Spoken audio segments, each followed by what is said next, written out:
De nombreuses limites planétaires ont été franchies. Pourtant, dans le secteur de la mode, Shein s'est récemment installé au cœur de Paris et a multiplié le point de vente dans différentes villes françaises. D'après un baromètre que nous avons conduit, Shein figure même dans le top 3 des enseignes de prêt-à-porter préférées des Français. Et pour les articles intégrant les enjeux environnementaux et sociaux, certaines enseignes dominent les préférences des Français. Le résultat issu de notre baromètre est sans appel. Kiabi se classe en tête des acteurs cités lorsque les consommateurs pensent à un vêtement neuf durable. Elle est suivie de H&M et de Zara, enseignes considérées comme des symboles de la fast fashion. En ce qui concerne les marques françaises engagées, aucune n'a été citée. Pourquoi alors les marques de mode durable retiennent-elles moins l'attention des consommateurs? Au-delà du prix élevé, l'insuffisance de l'information et les difficultés d'accès à l'offre constituent des freins majeurs à l'adoption de la mode durable. Sur le plan académique, la littérature à ce sujet reste encore peu fournie. Il faudrait donc développer des recherches pour comprendre comment encourager une distribution efficace des produits de la mode durable. Les distributeurs occupent une position cruciale pour impulser des transformations chez les fournisseurs comme chez les consommateurs. Pour répondre à cet objectif, nous avons lancé un numéro spécial dans la revue International Journal of Retail and Distribution Management.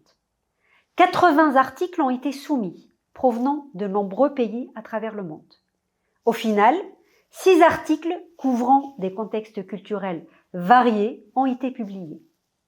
Ils clarifient comment la mode durable est influencée dans les environnements de distribution actuels, en magasin physique comme en ligne. Plus spécifiquement, la distribution des produits de la seconde main a été traitée.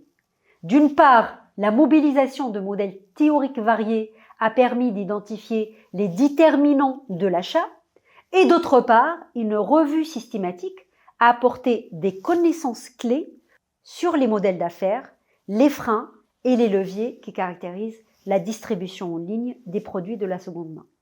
Également, le cas des vêtements recyclés a été étudié. Ce sont notamment les représentations sociales autour de cette offre qui ont été mises en lumière. Celles-ci ont laissé apparaître des confusions entre le recyclage et la seconde main. Un autre volet traité dans le cadre de ce numéro spécial est celui lié aux facteurs d'influence de l'authenticité perçue des plateformes de la mode durable. Cela a permis de formuler des pistes d'action en vue de renforcer la confiance des consommateurs et encourager des achats plus responsables en ligne. Aussi, des stratégies de communication variées ont été testées.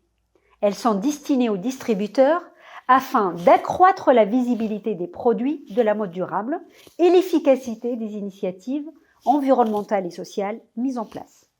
Enfin, nous avons considéré les développements technologiques récents dans un contexte digital, en particulier le recours à la réalité augmentée pour optimiser les essayages et son rôle dans la valorisation de la mode durable ont été explorés.